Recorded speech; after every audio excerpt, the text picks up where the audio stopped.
Hello mga kamarites, nga pala ako'y napabili nga ng bagong lutong balot nga kaso ito ay mura kaya madami ako naibili.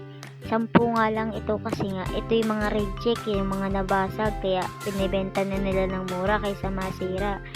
Napagtripan namin imukbang kasi naghatid ako sa taas niyan. Sabi ko baka meron tag 10 kaya napabili ako ng marami nung nalaman kong marami pa.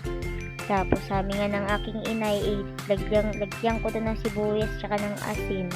Tapos ibuhos ko daw lahat ng suka kasi masarap nga daw yan pag maraming sabaw. Masarap daw higupin yan lalo na kung mainit-init pa yung balot. Ayan nga, kita mo naman nangangasim pa ako kahit nanonood na nga lang ako habang hinahalo ko yan, yung anak at kapatid ko nanonood nga. Sabi ko ipapatikim ko muna sa kanila. Pinatikim ko nga sa kapatid ko dahil loko-loko to. Kala niya nakadiri kaya dinurain niya. Ayan diba dinura. Ayaw ng anak ko.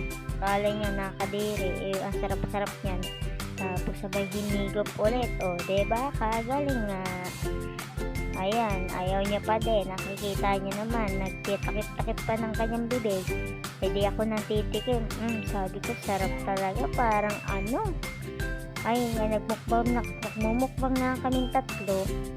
Ayaw pa nung isa kunyari, pero sila ang nakaubos. Kahit yung sabaw nga lang ay di pa pinaabot na hanggang kinabukasan. Inuubos pati yung sabaw. Ayan na ang finished product ng aking balot.